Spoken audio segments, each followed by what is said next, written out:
আমি বলবো না কাউকে ভালো লাগেনি আমার। হ্যাঁ লেগেছিল, কিন্তু তোমার মতো নয়। আমি পারতাম সমরেশ কাকুর মেয়ের সাথে প্রেম করতে।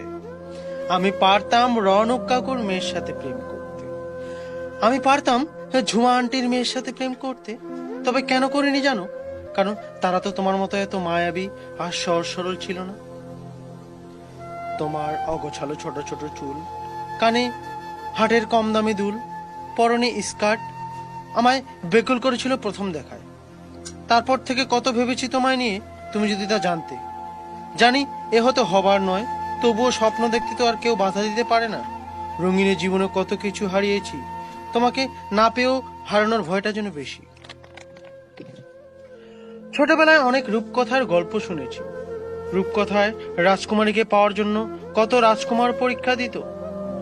আমি তো আর রাজকুমার নই, তাই তোমাকে পাওয়ার জন্য পরীক্ষাও দিতে পারবো না, আর হয়তো তোমাকেও পাবো না।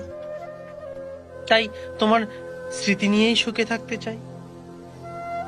আর আমার মন তো তখনই ভেঙেছিল যখন আমি জানতে পারলাম তুমি বিষেদার মেয়ে।